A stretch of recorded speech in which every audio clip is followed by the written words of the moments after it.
하나님 말씀을 함께 봉독하도록 하겠습니다. 창세기 47장 1절에서부터 12절까지입니다.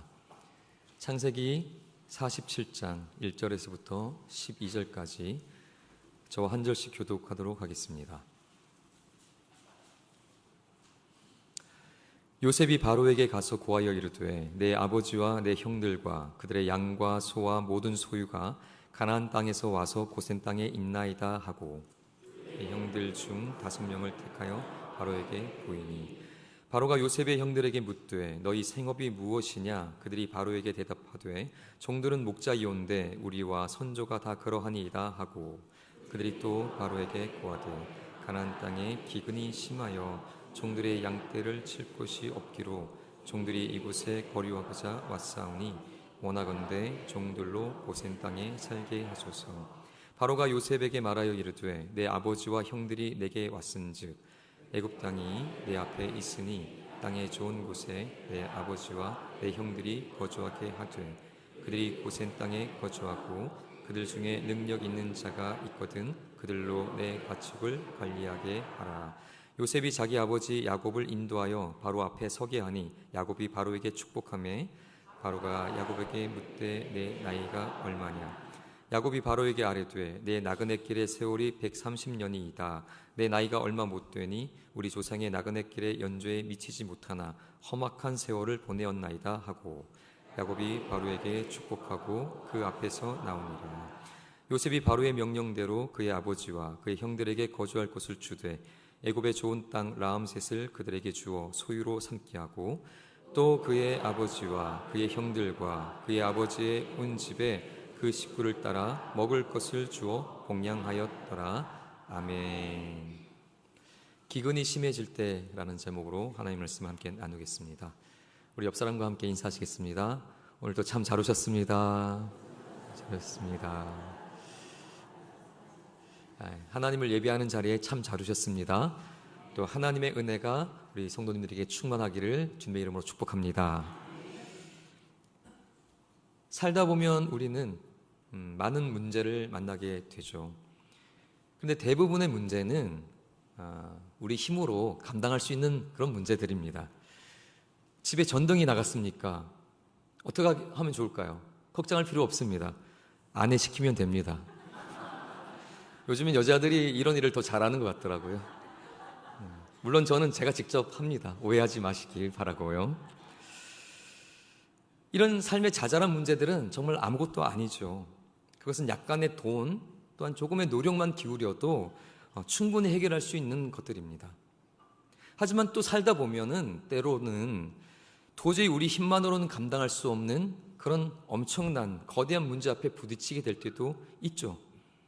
예전에 쓰나미 영상 다 아실 것인데 그 쓰나미 영상을 본 적이 있는데요. 정말 말 그대로 집채만한 그런 파도가 건물보다 더 높은 파도가 들이닥쳐 올 때 어떻게 사람의 힘으로 그것을 막을 수 있겠습니까?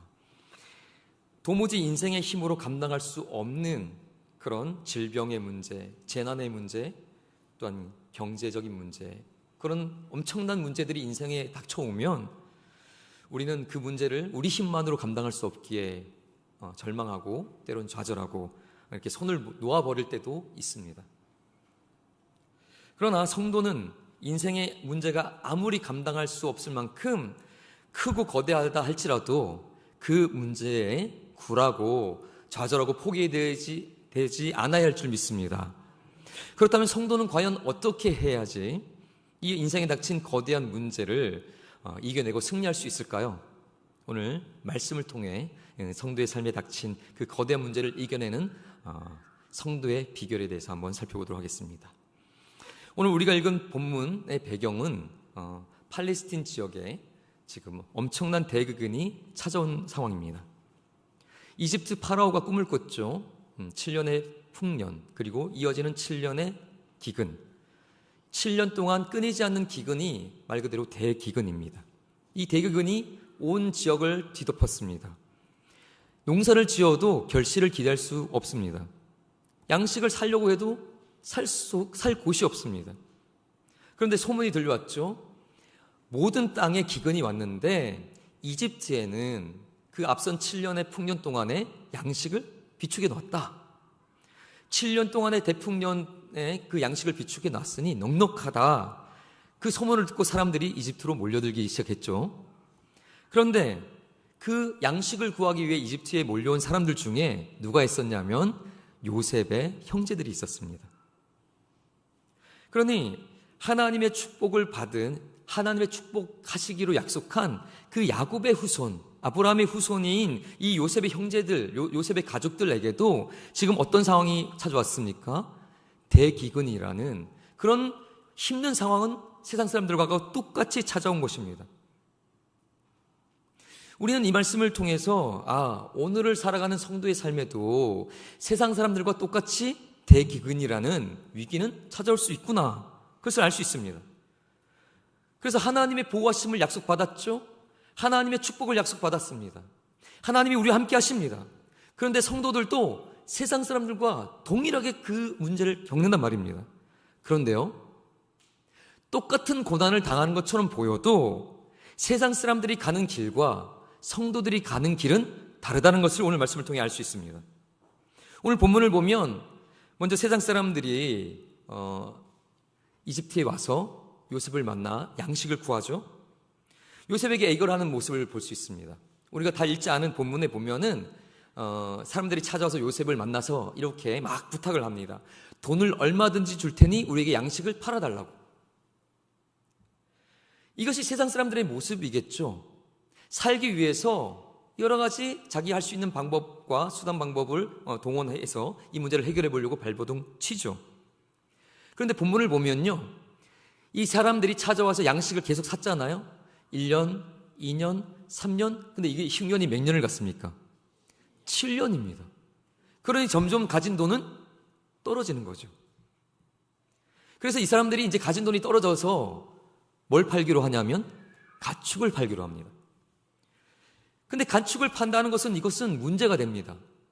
가축은 젖을 먹고 고기를 구하는 것만이 아니라 이 가축이 새끼를 낳고 새끼를 낳아서 계속 생계를 유지할 수 있는 수단이거든요. 근데 이 가축을 판다는 것은 앞으로의 생계를 더 이상 책임질 수가 없다는 것입니다. 그런데도 어떻게 해야 돼요? 살기 위해서는 가축을 팔아야죠. 그 미래까지 저당 잡혀서 미래를 포기한 것입니다. 근데 지금 미래를 생각할 겨를이 없잖아요. 당장 죽게 되었으니까. 그래서 가축도 파는 겁니다. 근데 시간이 또 지나니 팔 가축조차도 다 떨어진 겁니다. 이젠 돈도 없어요. 팔 수 있는 가축도 없습니다. 그러니까 세상 사람들은 이제 뭘 하냐면, 이 본문을 보시면 47장 18, 19절 같이 읽어보도록 하겠습니다. 그 해가 다 가고 새 해가 되매 무리가 요셉에게 와서 그에게 말하되 우리가 주께 숨기지 아니하나이다. 우리의 돈이 다하였고 우리의 가축대가 주께로 돌아갔사오니 주께 낼 것이 아무것도 남지 아니하고 우리의 몸과 토지뿐이라. 우리가 어찌 우리의 토지와 함께 주의 목전에 죽으리이까. 우리 몸과 우리의 토지를 먹을 것을 주고 사소서. 우리가 토지와 함께 바로의 종이 되리니 우리에게 종자를 주시면 우리가 살고 죽지 아니하며 토지도 황폐하게 되지 아니하리이다. 돈도 없어요. 이제 가축도 다 팔았습니다. 남은 거는 땅과 몸뚱아리. 그래서 이제는 땅까지 팝니다. 땅을 팔면은 어디다가 씨를 뿌리고 거둘까요? 미래가 없으니 이젠 땅까지 포기합니다. 땅을 판 후에는 뭐가 남습니까? 몸뚱아리밖에 남지 않는 거죠. 그래서 이 양식을 위해서 내 몸이라도 팔겠습니다, 그겁니다. 그래서 몸을 팔아서 지금 뭐가 되겠다는 거죠? 종이 되겠다는 겁니다. 이게 안타깝지만 그 오래전 그 팔레스틴의 현실만이 아니라 이 현실이 지금도 이루어지지 않습니까? 인생의 대기근을 만난 세상 사람들의 모습이 이와 다르지 않습니다. 감당할 수 없는 문제 앞에서 할 수 있는 최선을 다해보지만, 그래서 발버둥 쳐보지만 이제 할 수 없는 것이 다 떨어지게 되면 자신의 몸이라도 팔아서 살려고 하는 거죠. 예전 뉴스를 봤을 때 제가 충격을 받은 뉴스가 있었습니다. 귀신 헬리콥터라는 뉴스가 나왔거든요. 이게 세상을 떠들썩했던 그런 뉴스 중에 하나인데요. 악랄한 범죄자에 의해서 이 위기에 몰린 피해자, 이 사람이 지금 어떻게 인생의 문제를 해결할 수가 없어서 인터넷에 이 문제를 해결해 보고 싶어서, 자기가 지금 닥친 경제적인 문제입니다. 이걸 해결하고 싶어서 올린 글에 나오는 얘기입니다. 거기에 귀신 헬리콥터라고 올렸습니다. 무슨 뜻일까요? 벌써 올렸네요. 네. 귀신 헬리콥터의 귀신은 귀화의 신장 삽니다. 귀화의 신장을 삽니다. 돈 주고. 그리고 헬리콥터, 약자를 모은 겁니다. HE, heart, 심장 삽니다. 리버, 간 삽니다. 코니, 각막, 팬크리스, 췌장, 텐돈, 심줄, 레티나, 망막. 요거 삽니다랑을 올린 겁니다. 근데 그냥 올리면 불법이니까 이렇게 은어로 귀신 헬리콥터라는 것으로 장기 밀매하겠다고 올린 겁니다. 단어의 의미를 알고 보니까 되게 무서운 단어죠. 귀신 헬리콥터. 뭔 소리야? 당신의 장기를 삽니다. 경제적으로 어려우신 분 있으세요? 막막하신 분 있으세요? 장기 팔면 돈 주고 사줄게요. 당신의 장기 팔고 위기를 넘기세요. 지금 팔레스틴의 7년간의 대기근 동안에 사람들이 자기 몸을 팔아서 위기를 극복하려는 모습과 지금 오늘날의 모습이 뭐가 다릅니까? 이것이 현대판 매혈기고 피를 팔아서도 생계를 유지해야만 살 수 있는 비참한 오늘날의 현실입니다. 그런데요, 이런 대기근의 상황 속에 야곱의 가족들 똑같은 대기근을 경험했단 말입니다. 먹을 양식이 없었습니다. 그런데 이 야곱의 후손들이 가는 길은 세상 사람들이 가는 먹고 살기 위해 몸을 팔아야지만 살 수 있는 그 길이 아니었습니다. 이 사람들은 어떤 길을 가죠? 이들이 양식을 사기 위해 이집트에 왔더니 자기의 양식을 팔 그 총리가 누구예요? 알고 봤더니 자기 형제 요셉입니다. 자기들이 팔았던 요셉이 총리가 되어서 자기들에게 양식을 팔고 있는 사람이 될 줄은 꿈에도 생각도 못했겠죠. 하나님께서 앞서서 이런 모든 상황 속에 일하고 계셨던 거죠. 이 모든 일을 계획하시고 주관하신 분이 하나님이셨던 겁니다. 결국 이 자기 앞에 양식 파는 존재가 이집트 총리, 그 높은 자리에 있는 사람이 자기들이 버렸던 그 요셉, 자기 형제였다는 것을 알게 되었죠. 그리고 그 요셉의 초청으로 어떻게 될까요? 이 야곱의 가족들이 다 이집트로 초청받아서 이민을 하게 됩니다. 그래서 이집트에 들어와서 살게 되죠. 양식 걱정이 없어졌습니다. 그리고 오늘 읽었던 본문에 보면 파라오를 만납니다. 요셉이 이집트 총리이기 때문에 그 총리의 부모의 자격으로 야곱이 파라오와 만나서 대면하게 되는데, 그때 어떤 이야기를 듣습니까? 너희들이 목축한다고 들었는데 잘됐다. 여기에 좋은 땅을 줄 테니까 그 땅에 거하면서 내 왕의 양떼를 좀, 가축들을 좀 쳐달라. 돈을 많이 줄게. 돈도 법니다. 왕의 가축을 돌보면서 돈도 벌어요. 그러니 양식의 문제만 해결될 뿐만 아니라 땅도 얻고 거기서 돈까지 법니다. 지금 세상 사람들은 자기 몸을 팔아서 살 수밖에 없는 상황 속에 하나님의 백성들 가는 길이 다르죠. 그들은 축복의 길을 갑니다. 어떻게 이렇게 기근이 심해지는 상황 속에서 야곱의 후손들은 가는 길이 이렇게 달랐을까요? 오늘 조금 더 말씀을 더 깊이 살펴보도록 하겠습니다. 야곱의 후손들, 도대체 무엇이 세상 사람들과 달랐을까? 우리 창세기 46장 1절부터 4절 한번 쭉 읽어보도록 하겠습니다. 이스라엘이 모든 소유를 이끌고 떠나 브엘세바에 이르러 그의 아버지 이삭의 하나님께 희생제사를 드리니, 그 밤에 하나님이 이상 중에 이스라엘에게 나타나 이르시되 야곱아 야곱아 하시는지라. 야곱이 이르되 내가 여기 있나이다 하매 하나님이 이르시되 나는 하나님이라. 내 아버지의 하나님이니 애굽으로 내려가기를 두려워하지 말라. 내가 거기서 너로 큰 민족을 이루게 하리라. 내가 너와 함께 애굽으로 내려가겠고 반드시 너를 인도하여 다시 올라올 것이며 요셉이 그의 손으로 내 눈을 감기리라 하셨더라. 이게 무슨 본문이냐면요, 지금 그 요셉이 아버지 야곱을 초청한 것입니다. 그래서 헤브론에 있던 그것을 정리해서 지금 길을 막 떠난 참이에요. 근데 베델에 도착해서 거기서 제사를 드리며 하나님께 예배하며 그 하나님과 대화하는 장면입니다. 그때 하나님께서 주시는 말씀이 이 말씀인데요. 그때 우리가 주목해야 될, 제가 빨간 글씨로 했습니다. 주목해야 될 말씀이 뭐냐면 하나님께서 야곱에게 이렇게 말씀하셨습니다. 애굽으로 내려가기를 두려워하지 말라.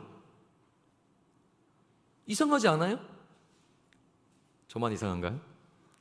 저는 이 말씀을 볼 때 왜 이렇게 말씀하시지라는 생각이 들었습니다. 왜냐하면 지금 이집트에는 양식이 있거든요. 살기 위해서는 이집트 가야 되잖아요. 그리고 거기에 누가 있습니까? 죽은 줄 알았던 제일 사랑했던 요셉이 거기서 성공해서 기다리고 있는 겁니다. 아버지 일로 오세요. 모든 게 다 준비되어 있습니다. 그러니 기쁜 마음으로 가야 되잖아요. 이집트에 가면 양식도 있고 아들도 기다리니까 행복한 마음으로 가야죠. 근데 지금 하나님께서 뭐라고 그랬죠? 이집트로 내려가기를 두려워하지 말라. 이거 왜 그렇게 했을까요? 두려워하지도 않는데, 난 하나님 두려운 마음도 없는데 왜 그런 말씀하세요? 이게 아니잖아요. 지금 야곱이 그 마음에 뭐가 있습니까? 두려움이 있는 거죠. 이집트로 내려가는 것이 두려운 겁니다. 그러니까 하나님께서 두려워하지 말라고 말씀하신 거죠. 왜 두려울까요? 좋아야지. 왜 두려울까요? 기뻐야지. 야곱이 왜 두려워했는지는 그 앞선 말씀을 보면 알 수 있습니다. 우리 창세기 26장 한번 읽어보겠습니다. 창세기 26장 1절부터 4절입니다. 아브람 때에 첫 흉년이 들었더니 이 땅에 또 흉년이 들매 이삭이 그랄로 가서 블레셋 왕 아비멜렉에 이르렀더니 여호와께서 이삭에게 나타나 이르시되 애굽으로 내려가지 말고 내가 내게 지시하는 땅에 거주하라. 이 땅에 거류하면 내가 너와 함께 있어 내게 복을 주고 내가 이 모든 땅을 너와 내 자손에게 주리라. 내가 내 아버지 아브라함과 맹세한 것을 이루어 내 자손을 하늘의 별과 같이 번성하게 하며 이 모든 땅을 내 자손에게 주리니 내 자손으로 말미암아 천하 만민이 복을 받으리라. 이 말씀은 아브라함 때 가나안 땅에 머물던 아브라함이 기근이 오니까 어떻게 했냐면 이집트로 홀랑 내려갔거든요. 거기서 우여곡절을 겪잖아요. 아내를 빼앗길 뻔하고. 그 다음에 이제 다시 돌아왔습니다. 그리고 또 흉년이 또 든 거예요. 그래서 아브라함의 자식인 이삭 때도 어떻게 했냐면 이집트로 가야지. 거기는 조금 넉넉하니까 나일강도 있고 거긴 좀 더 풍족하다.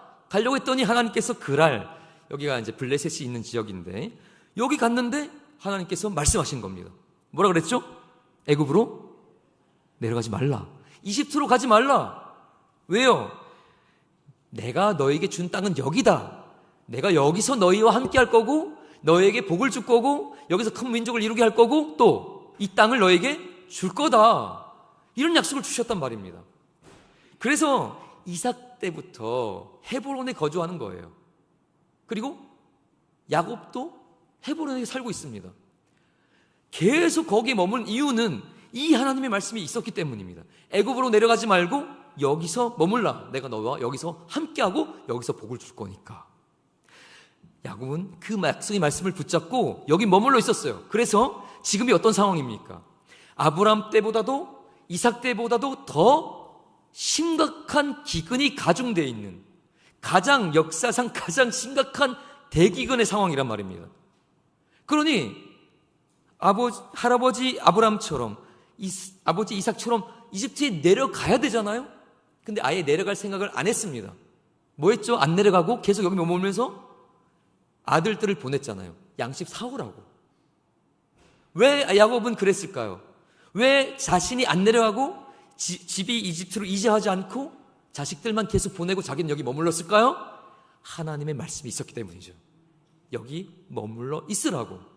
그러니 지금 아들이 초청해서 가긴 가야 되는데, 저 꿈에 그리던 저 아들 내가 봐야 되는데, 죽기 전에, 지금 나이가 많습니다.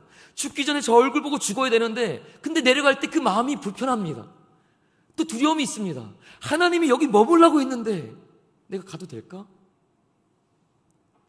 그 두려움을 느끼는 중에 하나님께서 베델에 나타나셔서 말씀하신 겁니다. 두려워하지 말라고, 이집트로 내려가라고. 그러면서 뭐라 그랬죠? 그 이집트에 내려가면 내가 거기서 너와 함께 할 거고, 거기서 너에게 복을 주고, 거기서 큰 민족을 이루게 할 거고, 거기서 너희를 다시 불러와 이 땅을 차지하게 할 것이다. 다시 그렇게 말씀을 하셨습니다. 그 약속의 말씀을 듣고 그 말씀을 붙잡고 이제 과감하게 이집트로 내려가는 겁니다.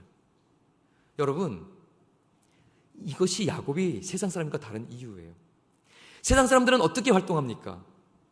문제를 보고 문제의 상황과 환경에 따라 선택하고 행동하죠. 이 문제를 어떻게 하면 좋을까? 자기가 할 수 있는 모든 수단과 방법을 가리지 않고 그 문제를 해결하기 위해서 자기 몸까지 파는 겁니다. 근데 하나님의 사람은 어떻게 살죠? 위기가 있어도, 그래서 살려면 이집트로 가는 것이 최선의 방법일 수 있어도 그 방법을 취하지 않습니다. 뭐가 우선이기 때문이죠? 하나님의 말씀이 우선입니다. 말씀이 여기 머물러 있으니 야곱은 여기 머물러 있고요, 이제 하나님께서 나타나셔서 이집트로 내려가라 하니 이제 그 두려움을 내려놓고 담대하게 이집트로 내려가는 거죠.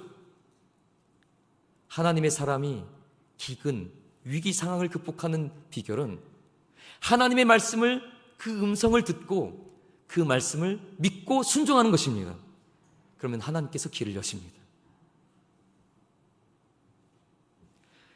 따라서 성도는 고난의 시간 속에서 더 붙잡아야 될 것이 무엇입니까? 그 고난을 바라보며 우왕좌왕 어떻게 할까 안절부절하는 것이 아니라 그때 기도해야 됩니다. 그리고 하나님의 음성을 구해야 됩니다. 하나님의 말씀을 구해야 됩니다. 하나님, 이 위기 상황이 내가 어떻게 해야 될까요? 어떻게 말씀해 주시겠습니까? 하나님 말씀해 주시옵소서. 내가 그 말씀대로 순종하겠습니다. 그것이 위기를 닥친 사람이 가장 먼저 해야 될 것입니다. 왜요? 하나님은 어떤 분이시기 때문에, 하나님은 가장 위대하신 분이고, 하나님은 모든 것을 아시는 분이고, 전지전능하신 우주를 만드신 창조주 하나님이 되시기 때문입니다. 그 하나님이 나와 함께 하신다면, 그리고 그 하나님의 길을 여신다면 어떤 어려움이 나의 삶을 막을 수 있을까요? 우리가 신앙생활 하다가요, 많은 성도들이 떠나는 모습을 봅니다. 지금 한국교회가 많이 위축되어 있잖아요. 많은 사람들이 떠난 것입니다. 하나님을 믿는다고 하다가 왜 떠날까요? 물론 다양한 이유가 있을 것입니다. 교회의 부패, 여러 가지 것들에 실망해서 떠날 수도 있습니다. 근데 제가 가까이서 봤던 많은 분 중에서는요, 하나님을 믿는데도 인생에 문제가 닥쳐오니까 그 문제에 실족해서 떠난 경우를 봅니다. 하나님을 믿는데 왜 내 삶은 이 모양이지? 하나님을 믿는데 왜 내 사업은 안 되고, 왜 나는 이런 병에 걸렸고, 더 나가서 이런 사고를 당해서 이런 비참한 일을 당해야 되나? 하나님이 살아계시다면 왜 이런 고난이 내게 찾아왔을까? 하나님 믿어봤자 아무 소용없다. 그러면서 떠난 사람들을 봅니다. 하지만 믿음의 사람은 이런 대기근 앞에서 그렇게 쉽게 하나님을 향한 불신으로 떠나지 않습니다. 문제 앞에서도 절망하지 않습니다. 문제보다 더 크신 하나님을 바라보며 끝까지 하나님의 말씀을 붙잡습니다. 왜냐하면 하나님은 문제보다 더 크신 위대하신 하나님이기 때문이죠. 우리가 아브라함과 그 아브라함에게 주신 약속에서 계속 이어지는 거잖아요. 야곱에게 주신 그 약속까지. 근데 아브라함에게 주셨던 그 하나님의 그 비전이 뭐였습니까? 내가 이 가나안 땅을 너에게 줄 것이고, 지금 불임 부부였는데 불임 부부인 그 아브라함에게 자식을 줄 것인데 그 자식이 큰 민족을 이루게 될 것이고, 그래서 주신 이 땅에서 위대한 하나님의 나라를 세울 것이다. 그것이 이스라엘입니다. 그래서 하나님께서 아브라함에게, 그 한 사람 아브라함에게 위대한 비전을 주셨죠. 하나님의 나라 이스라엘의 그 국가를 세우겠다는 그 큰 그림, 이것이 아브라함에게 주신 큰 그림이었고 큰 비전이었잖아요. 그런데 그 말씀 후에 주시는 또 하나의 말씀이 있는데 한번 이 말씀을 보겠습니다. 좀 이상한 말씀인데 읽어보겠습니다. 창세기 15장 13절부터 14절입니다. 여호와께서 아브라함에게 이르시되 너는 반드시 알라. 내 자손이 이방에서 객이 되어 그들을 섬기겠고 그들은 400년 동안 내 자손을 괴롭히리니 그들이 섬기는 나라를 내가 징벌할지며 그 후에 내 자손이 큰 재물을 이끌고 나오리라. 이 말씀을 읽을 때 당황스럽습니다. 아브라함에게 주신 비전, 한 나라를 이루게 할 것이다. 그 위대한 큰 그림, 보기만 해도 할렐루야죠. 와, 나의 후손이 이 위대한 이스라엘의 조상이 되고 그 위대한 나라를 이루겠다니 하나님 감사합니다. 그런데 하나님께서 그 비전을 주시면서 또 뭐라 그랬냐면, 그런데 반드시 알아야 될 건 뭐냐면 그 일이 이루기 전에 네 자손이 이방에서 객이 될 거야. 떠돌아다닐 거라는 거죠. 그리고 더 나아가서 그들을 섬기겠다. 종이 되어서. 너의 후손이 이방에서 종이 되어서 다른 나라의 종으로 섬길 거다. 몇 년이나? 400년, 정확히는 430년. 400년이 넘는 동안에 네 후손이 이방에서 돌아다니며 종살이 할 거다. 그건 할렐루야가 아니죠. 하나님의 큰 그림은 할렐루야인데요, 이 말씀은 도대체 받아들이기 힘듭니다. 고난이잖아요. 그것도 엄청나게 긴 고난의 시간입니다. 아니, 왜 하나님의 백성이 이런 고난의 시간을 겪어야 될까요? 그것도 짧은 시간이 아니라 이 오랜 기간. 그런데 하나님께서 주신 이 비전을 다시 생각해 보면요, 이것은 마치 직소 퍼즐과 같다는 것을 알 수 있습니다. 직소 퍼즐이 뭔지 한번 볼까요? 이거 아이들이 하는 것을 봤죠. 하나하나의 조각, 이게 1000개의 조각입니다. 큰 그림, 예수님께서 지금 제자들 앞에 두시고 말씀을 전하시는 장면입니다. 이 큰 그림이 그려지기 위해서 1000개의 조각이 하나하나 자기 위치에 정확하게 꽂혀져야 이 그림이 완성되죠. 하나님께서 아브라함에게 주신 큰 그림이 있습니다. 이스라엘의 그 위대한 역사를 이루게 하겠다. 너무나 큰 비전이고 그림입니다. 근데 이 그림을 어떻게 완성해 갈까요? 여러분 생각해 보세요. 아브라함은 가나안 땅의 원주민인가요? 아니죠. 하란 땅의 먼 이방인입니다. 근데 하나님이 가라 그래서 그냥 홀로 단신 이 땅에 찾아왔어요. 두 사람, 아브라함과 아내 사라가 홀혈단신으로 이 땅에 찾아와서 이제 그 땅을 차지하라고 합니다. 부부가 뭔 수로 그 땅을 차지하겠습니까? 열심히 애 낳으면 되겠죠? 애 낳는다고 얼마나 날까요? 그리고 조금만 새가 불려지면 그 땅의 원주민들이 가만히 있을까요? 당장 이삭의 경우를 봐도, 또 야곱의 경우를 봐도 우물 하나 파서 거기서 우물이 펑펑펑 나오니까 그 땅의 원주민이 와서 홀랑 차지합니다. 야, 거기 좋은데? 야, 꺼져. 싸우지도 못하고 그냥 피합니다. 싸워봐야 자기들만 죽으니까. 그 땅의 원주민들이 이미 많은 도시 국가들이 있었습니다. 그 땅은 비옥한 땅이라 많은 원주민들이 거기서 각각의 도시 국가를 이루고 여러 왕들이 이미 살고 있었습니다. 거기에 홀혈단신 부부가 와서 새를 키워서 거기서 이 땅을 정복할 만큼 위대한 큰 나라를 이루기까지 그 많은 도시 국가의 왕들이 가만둘까요? 도대체 하나님은 이 땅을 어떻게 이 아브라함의 후손을 통해서 정복하겠다는 것일까요? 사람의 생각으로는 그림이 그려지지 않습니다. 방법이 없죠. 근데 하나님께서는 이미 큰 그림을 그리시고 하나하나의 퍼즐을 오랫동안 400년이 넘는 동안 하나하나 맞춰 가시는 거죠. 그 퍼즐은요, 그 프로젝트는 길었습니다. 아브라함부터 시작한 프로젝트가 야곱의 때까지 이르러서 야곱의 아들인 요셉이 억울하게 형들에게 팔려갑니다. 이집트로. 왜 착해 보였던 야곱이 팔려가야 될까? 요셉이 팔려가야 될까? 도대체 왜 저런 고난이 당해? 우리는 모르죠. 요셉 자신도 이해 못했을 겁니다. 근데 하나님은 그 퍼즐을 그 자리에 놓습니다. 그리고 또 바로가 꿈을 꾸고 7년의 대기근이 찾아왔습니다. 거기서 야곱의 가족들이 고난을 당하죠. 하나님, 7년간의 대기근이 도대체 왜 와야 될까요? 근데 이 대기근을 통해서 이제 이집트로 이주하게 됩니다.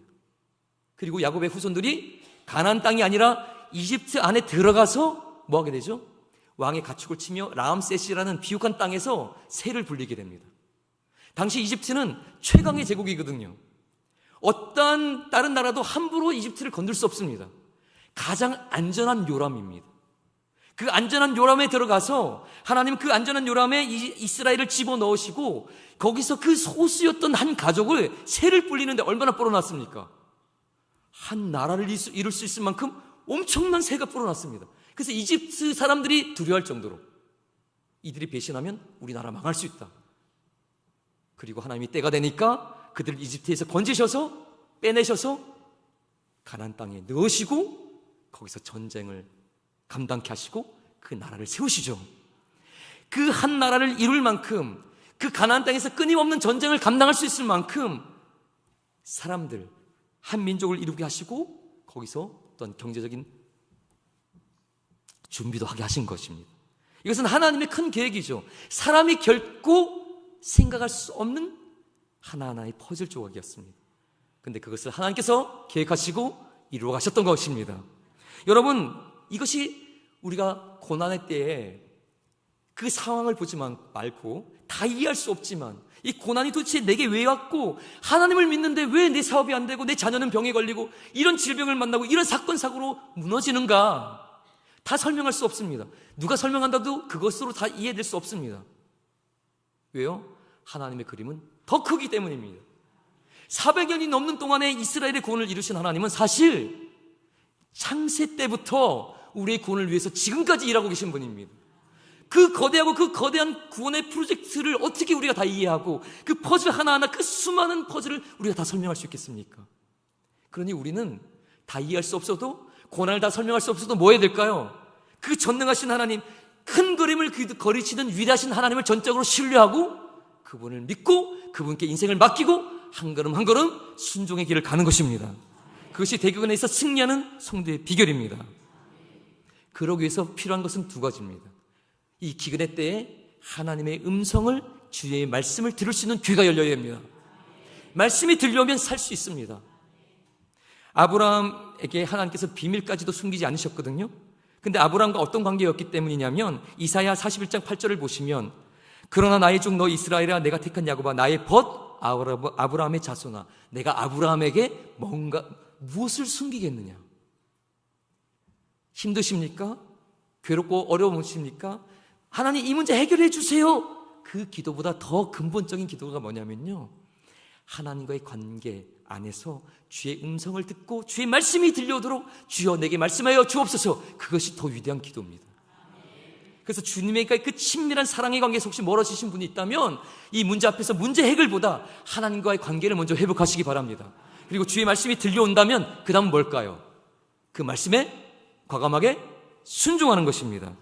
이삭이 흉년으로 해서 이집트로 가려고 했잖아요, 살기 위해서. 그때 하나님께서 여기 머물라 그랬죠? 아니, 하나님, 가뭄이고 여기 다 죽게 생겼는데 여기 머물면 어떡합니까? 아니, 내가 너에게 준 땅은 이 땅이니까 이집트 가지 말고 이삭에게 여기 머물러 있으라고 했죠. 어떻게 됐을까요? 말씀 더 볼까요? 순종했더니 이삭에게 이렇게 복을 주셨습니다. 창세기 26장 12, 13절.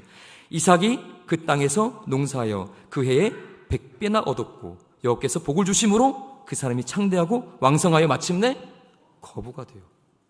아니, 흉년인 땅에 무슨 이런 기적이 있습니까? 하나님의 말씀에 순종하면 그 자리가 축복의 자리인 줄 믿습니다.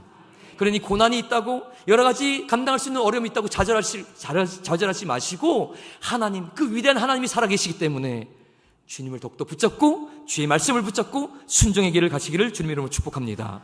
마지막으로 저희가 겪었던 이야기 하나 하고 마치겠습니다. 제가 예전에 여러 번 설교 때 이렇게 나눴던 이야기이기도 합니다. 들은 분도 있을 것인데요, 제가 예전에 500명 정도 모이는 청년 수련회를 간 적이 있습니다. 4박 5일 수련했고 엄청 길었는데 너무 좋았습니다. 다들 은혜를 받았고 막 너무 헤어지기가 아쉬웠던 상황입니다. 그런데 그때 알게 됐던 신학생 누나가 있거든요. 신학교를 다니던 누나입니다. 근데 이 누나는 결혼을 했습니다. 남편이 있어요. 그래서 두 부부가 참여를 했습니다. 그래서 막 은혜를 받아서 은혜를 나누고 막 이렇게 하고 있었는데, 근데 그 누나가 그 헤어지기 직전에 뭘 했냐면, 너무 좋았어, 뭐 다음에 보면 좋겠다, 뭐 잘 지내, 뭐 이렇게 하고 있다가 그 누나, 근데 혹시 너 서울 가니? 혹시 서울 가세요? 혹시 뭐 이렇게 계속 묻고 다니는 겁니다. 그래서 누나한테 누나 왜 그러세요? 그랬더니 차비가 없다는 겁니다. 차비가 없어서 남편하고 서울로 올라가야 되는데 차비가 없어서 서울로 갈 차를 가진 분하고 카풀하기 위해서 좀 이렇게 알아보고 있다는 겁니다. 그래서 뭐 그러고 있는데 갑자기 전화가 옵니다. 그래서 누나가 잠깐만 하고 전화를 받아 나갔다가 갑자기 얼굴이 막 웃는 얼굴에 대해서 막 너무 막 이렇게 막 찬양을 막 부르는 거예요. 그래서 왜 무슨 전화예요, 누나? 그랬더니 그 누나가 이렇게 말합니다. 아, 방금 아는 장로님한테 전화가 왔는데 그분이 나한테 뭐라 그랬냐면, 전도사님이잖아요. 전도사님, 이번 학기 등록금은 준비됐습니까? 그래서 아니요, 장로님 아직 준비를 못했는데요, 기도 중입니다. 그랬더니 장로님께서 걱정 마세요, 이번 학기 등록금은 제가 책임집니다. 300만 원 입금합니다. 예, 등록금 전부입니다. 300만 원 입금해서 해결됐다. 그래서 막 하나님 감사합니다 찬양하는 거예요. 찬양한다는 겁니다. 근데 그 누나가 그러면서 뭔 얘기를 하냐면요, 그런데 말이야, 나 정말 소름이 돋는다. 왜요? 사실 아까 마지막 집회 때 막 찬양하고 기도하는데 마음에 하나님께서 감동을 주시는데, 너 나한테 너 가진 거 다 헌금해라, 다 내놔라, 그랬다는 거예요. 근데 수중에 3만 원 있었습니다. 그 남편하고 자기가 차 타고 올라갈 버스비 15,000원씩 두 사람. 그 3만 원밖에 없는데요, 하나님? 아니, 내놔, 나에게 줘. 그럼 어떻게 해요, 저는? 아니, 나한테 달라니까 혼자 씨름하다가 알겠습니다 하나님 하고 헌금했다는 거예요. 그리고 나서 끝나고 나서 이연세 할 때 카풀 사람을 찾고 있었던 겁니다. 근데 그 카풀을 찾고 있는 중에 전화가 온 거죠. 300만 원 입금했습니다. 저는 그 얘기를 들으면서 너무 놀랐습니다. 오늘 이삭에게 하나님께서 뭐라 그랬죠? 말씀에 순종한 자에게 그 해야 해에 100배나 얻었고, 3만 원 주님 앞에 드렸는데 300만 원으로 채우시는 하나님. 삶에 감당할 수 없는 어려움과 고난이 있습니까? 상황은 점점 악화되고 기근이 더욱 심해지고 있습니까? 힘들 것이지만 걱정하지 마십시오. 하나님의 말씀을 따라 순종의 길을 가는 자에게는 하나님께서 반드시 역사하시고, 때가 되면 더 큰 그림, 왜 이런 일이 있었는지 알게 하실 것입니다. 이 땅이 아니라면 주님께 간 그날에. 그러니 문제를 넘어 일하시는 하나님을 신뢰하시고 힘든 상황 속에 믿음으로 승리하시기를 주님의 이름으로 축복합니다. 아멘. 우리 함께 기도하시겠습니다. 사랑의 아버지 하나님, 오늘 주님의 은혜를 사모하는 마음으로 이 자리에 나왔습니다. 하나님, 우리 삶에서 겪는 많은 어려움 속에서도 우리가 믿음 잃지 않고 하나님을 붙잡는 이유는 하나님께서 문제보다 더 크신 위대하신 분이기 때문인 줄 믿기 때문입니다. 하나님, 문제 앞에서 좌절하고 절망할 때도 있지만 주여 다시 믿음을 세우게 하여 주시옵소서. 하나님을 붙잡고 주의 말씀을 붙잡고 그 말씀에 순종하는 길을 감으로 하나님께서 내 삶에 역사하시는 것을 보게 하여 주시고, 때론 이해할 수 없는 상황 속에 내가 기대한 대로 일이 풀리지 않는다 할지라도 더 큰 하나님의 그림 속에 내 삶이 하나의 퍼즐이구나. 그래서 내 실패가 아니고 내 좌절이 아니고 내 죽음이 죽음으로 끝나는 것이 아니라 하나님의 영광을 나타내며 주님의 구원을 이루는 하나의 구원의 퍼즐로 쓰임받는 거나, 그 믿음으로 나의 인생을 새롭게 바라보게 하여 주시고, 그 문제 앞에서 좌절할 것이 아니라 더욱더 주님 앞에 믿음으로 주 앞에 내 삶을 맡기는 믿음으로 승리하는 인생 살게 하여 주시옵소서. 감사합니다. 예수님 이름으로 기도합니다. 아멘.